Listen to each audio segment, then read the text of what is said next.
wish I'd stayed back.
Uh-huh.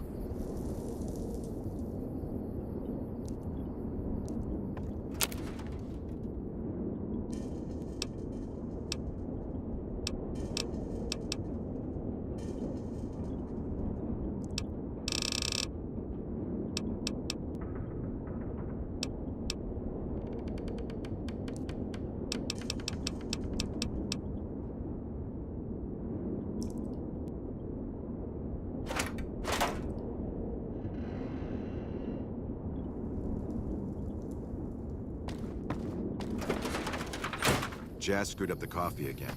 Wouldn't drink it if I were you.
Let me ask you a question.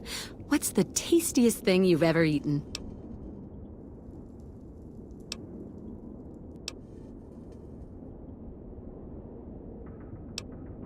I've got this recipe for a Deathclaw omelet that I've been itching to try out. Trouble is, I need a Deathclaw egg. Kinda obvious, I suppose.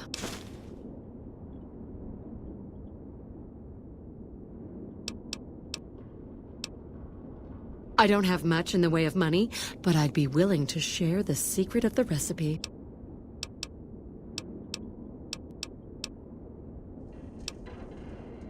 My great-aunt Rose ran a bed and breakfast back in California, in a town called Modoc.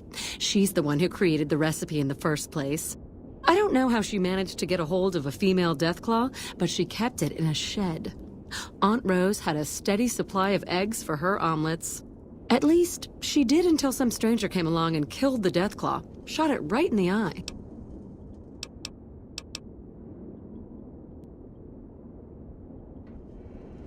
The quarry just north of here is full of deathclaws, so there's bound to be an egg or two in there somewhere. Of course, a deathclaw egg from anywhere will do. According to my Aunt Rose, those things have a ridiculously long shelf life. All right. Do you need anything to eat or drink?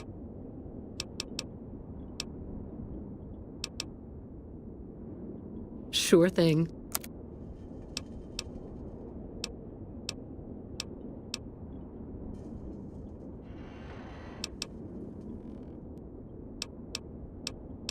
Sure. What did you want to know? Oh, I'm not. I'm making my way to New Vegas. They say anything goes there. And best of all, the NCR can't mess it up for you. I'll get there eventually. I've heard that you can't even get into the Strip unless you're rich. Born and raised, things back in California are better than they've ever been, according to my grandpa. The raiders are mostly gone now, and it's easy enough to get a job at one of the mills or farms. But now there's taxes and laws and other things. The NCR keeps things safe and orderly, but it's all very boring. So I came out east, towards the frontier.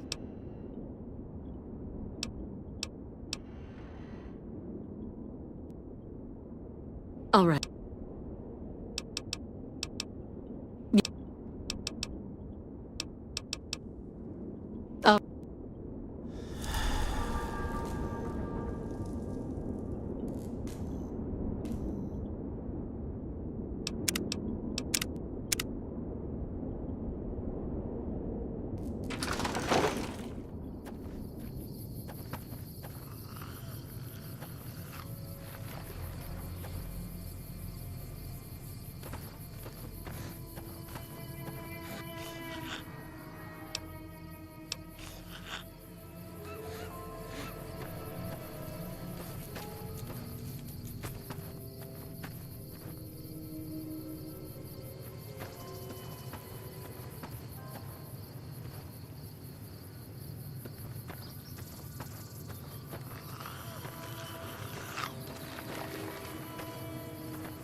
Hold up. There are death claws all over the damn place north of here. I'd turn back if I were you. If you want to get to New Vegas, you're better off heading east from Prim and then looping north. It's a heck of a lot safer. I've been there once, and I don't recommend it. It's just a way to burn through a month's pay in 5 minutes. I've seen a lot of folks come through here thinking they'll have the easy life once they get there. It never happens. This is Sloan, a camp for us quarry workers. The actual quarry, Quarry Junction, is up the road north of here. The whole thing is an NCR operation. We make cement for the NCR using the limestone we dig out with dynamite and drag lines. Dirty work, but the pay's good. Wish we got paid in caps, though. Not a lot of merchants like taking NCR paper money. Nope. The NCR has been trying to switch over to using paper money, just like in the pre-war days. Trouble is that the exchange rates ain't exactly fair. For example, $100 in NCR money is valued at roughly half that in caps around here. Seems like a rotten deal for us, but work is work. It's a big machine which moves rocks around, piles at a time. It's pre-war tech, so you need to thump it once in a while to keep it running. It all gets shipped by rail over towards Boulder City and Hoover Dam. The NCR is probably building fortifications with it all. Sure. They moved into the quarry after the powder gangers came through and made off with most of our dynamite. We shut the quarry down while we waited for the NCR to get us some more blasting sticks, but now the Deathclaws have shown up. The NCR's a no-show, and my men and I have got nothing to do but sit on our asses all day.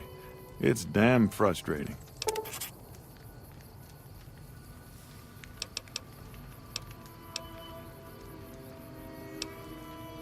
We'd see them occasionally, but they didn't seem too keen on getting too close to the quarry.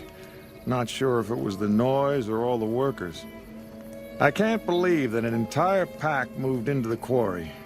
I thought that kind of bad luck only happened in New Vegas.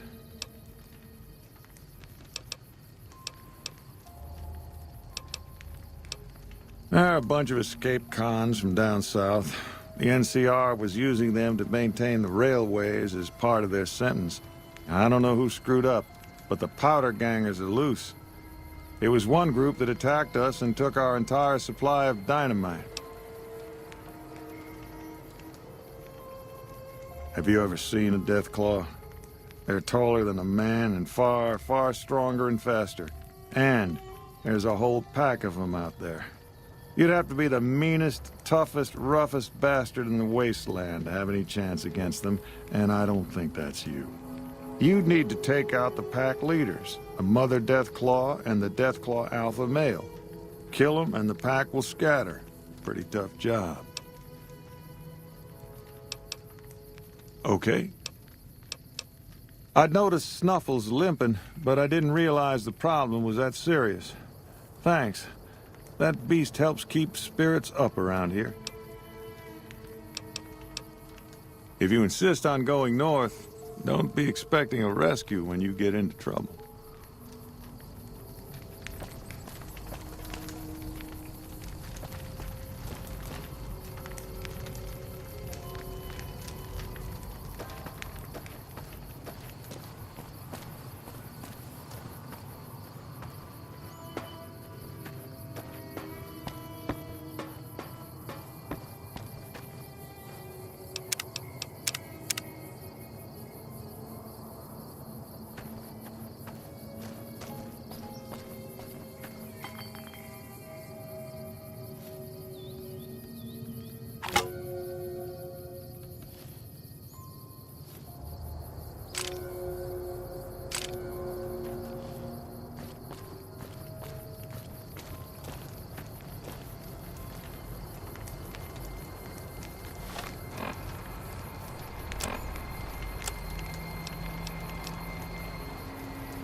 This is a dangerous place, human, especially for your kind. I suggest you turn back. There's nothing good waiting for you further on.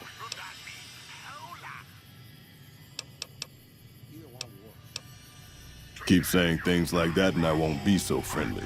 Not every super mutant is a brain-damaged brute.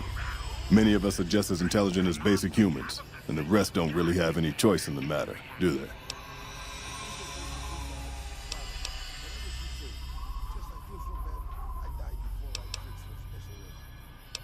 Yes, that's exactly what I'm telling you to do. Move on. Still hanging about?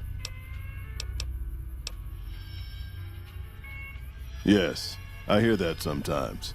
And then I never see the people who said it again. Still hanging about? You must have heard her radio broadcasts. Though why a human would follow her invitation here is beyond me, unless you didn't listen very closely.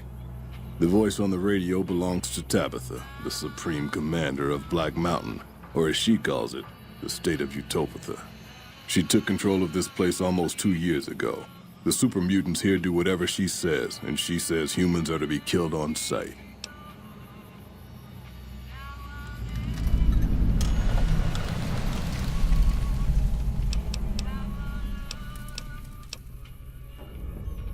The road is a series of switchbacks up to the peak.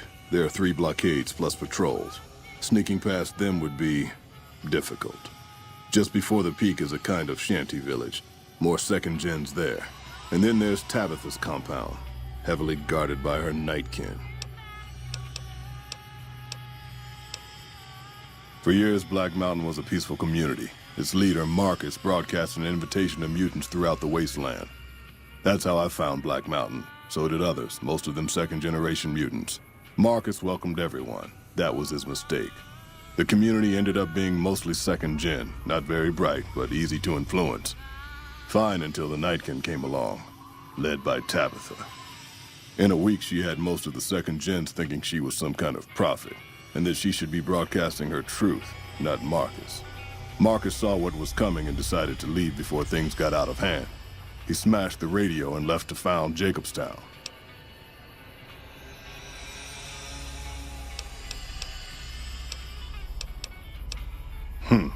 While your enthusiasm is admirable, I think I'd best stay here so I can warn other travelers.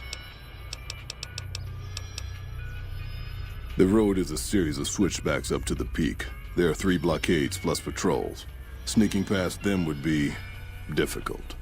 Just before the peak is a kind of shanty village. More second gens there. And then there's Tabitha's compound, heavily guarded by her nightkin. The Nightkin are vicious in combat, and that's if you see them coming. Most don't. They were created to be soldiers and given devices to camouflage them in battle. Unfortunately, the devices drove most of them mad over time. They spend most of their time at the top of the mountain, but patrol the roads after dark as well. You do well to avoid the mountain at night. The opposite of Black Mountain, a stable community of mutants, mostly, led by a mentally stable leader. Humans are welcome there, so long as they behave themselves. Look northwest of Red Rock Canyon if you want to find it.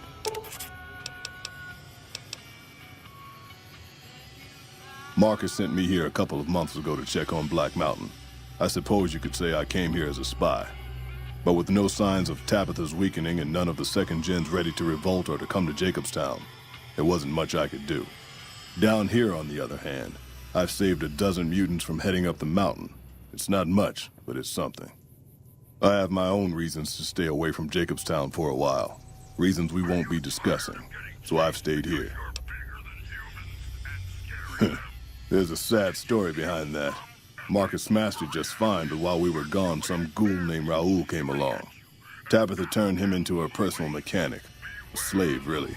See, if I'd been standing down here, I could have warned him before it was too late.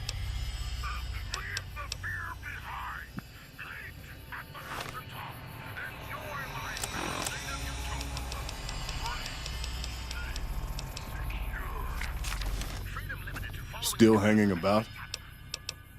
Help would improve the odds. Help might just make the difference.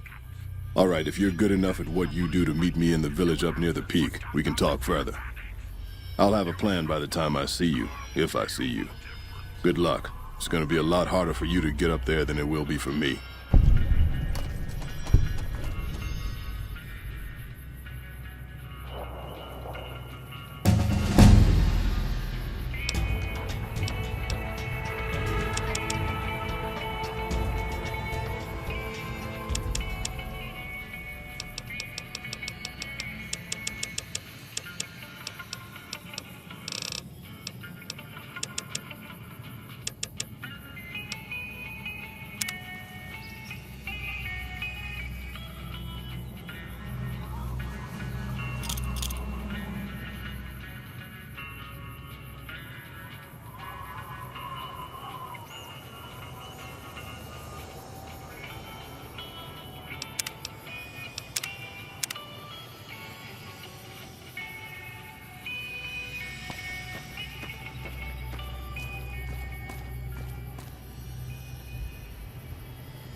It's time we talked about the dum-dums.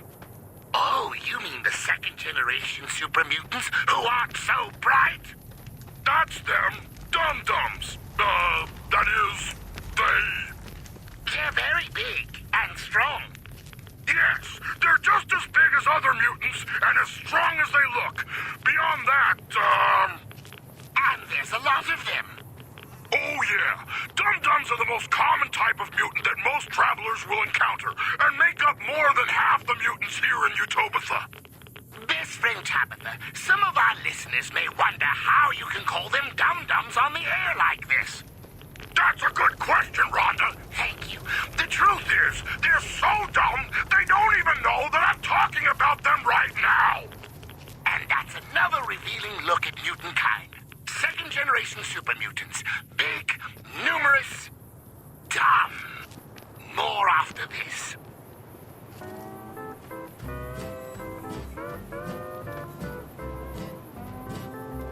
Tell me what's in a kiss. If your heart now be perfect in bliss. If we'd only begin it, I'm feeling low down. You know what I'm talking about. You let the blues move in now, I'm moving out. This old house ain't a home.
begins.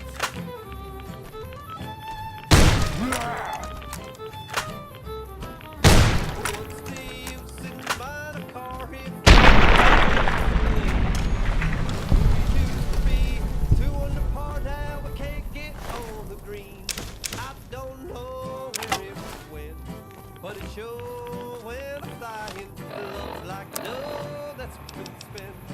Now there's no use crying.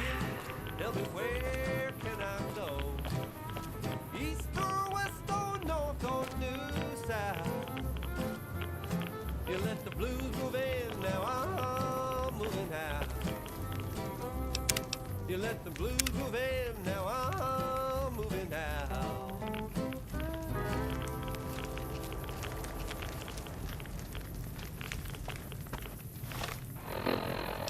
You, Tabitha, I'm here with best friend Tabitha, who has a message for all the dum-dums out there. It has come to my attention that some of you dum-dums took me a little too seriously in the past when I warned you about the battle cattle. While battle cattle are indeed a dangerous foe, they are one that should be fought ferociously. Recently, I've heard about several incidents where some of you have been running away from a fight where battle cattle were involved. This is not acceptable! No self-respecting soldier of Utopia should ever be seen running like a scared little human! I don't even know why I try. It's not like the dum-dums are even going to understand this! You heard her, Utopia. Beware the battle cattle, but don't fear the battle cattle. More after this.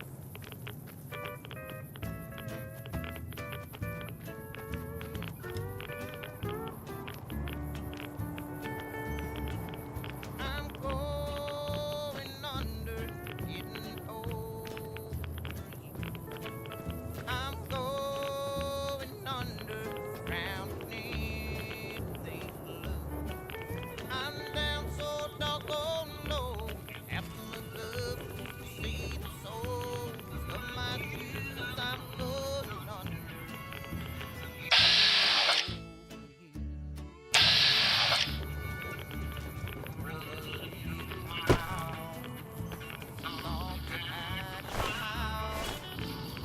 A pleasant surprise to see you made it. I'm ready to get started if you are.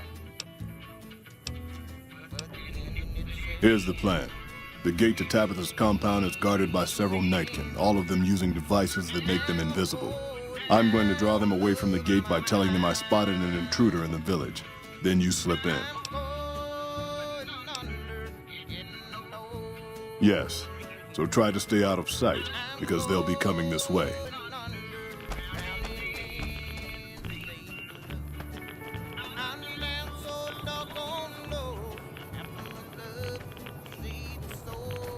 I see you, human.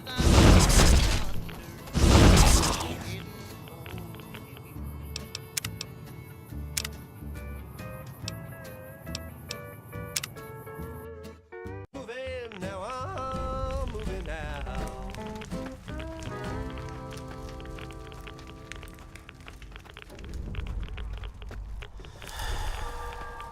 You, Tabitha, I'm here with best friend Tabitha, who has a message for all the dum-dums out there.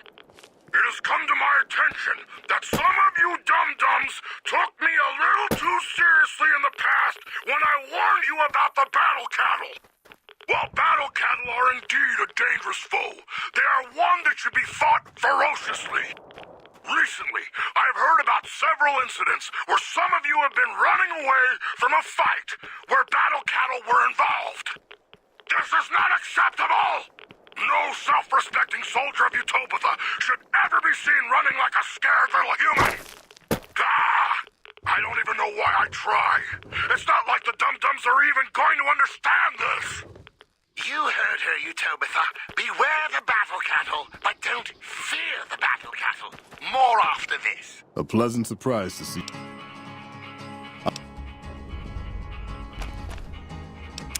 To the town of Afriel rode a stranger one fine day. Hardly spoke to folks around him, didn't have too much to say. No one dared to ask his business. Got you no now. one dared to make a slip. The stranger there among them had a big iron on. Out of our free rode a stranger one fine day.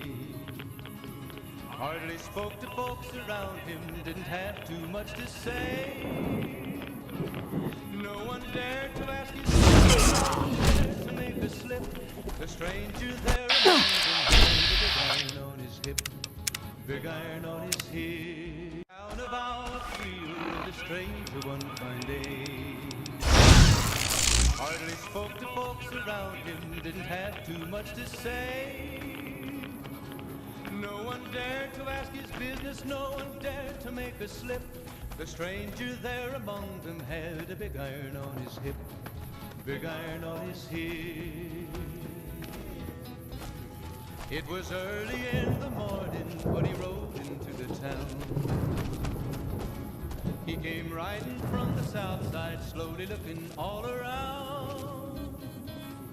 He's an outlaw, loose and running, came the whisper from each lip. And he's here to do some business with a big iron on his hip. Big iron on his hip. In this town there lived an outlaw by the name of Texas Red. Many men had tried to take him, and that many men were dead. He was vicious and a killer, though a youth of 24. And the notches on his pistol numbered 1 in 19 more. 1 in 19 more. Now the stranger started talking, made it plain to folks around. Was an Arizona ranger, wouldn't be too long in town. He came here to take an outlaw back alive or maybe dead. And he said it didn't matter, he was after Texas Red. After Texas Red. Wasn't long before the story was relayed to Texas Red. But the outlaw didn't worry, men to try before a day. 20 men had tried to take him, 20 men had made a slip. 21 would be the ranger with the big iron on his hip. Big iron on his hip. The morning passed so quickly, it was time for them to leave. It was 20 past 11 when they walked out in the street. Folks were watching from the windows, everybody held their breath. They knew this handsome ranger was about to meet his death. About to meet his death. There was 40 feet between them when they stopped to make the play. And the swiftness of the ranger is still talked about today. Texas Red and not red leather for a bullet barely ripped. And the ranger's aim was deadly with the big iron on his hip. Big iron on his hip. It was over in a moment and the folks had gathered round. There before them lay the body of the outlaw on the ground. Oh, he might have gone living, but he made one fatal slip when he tried to match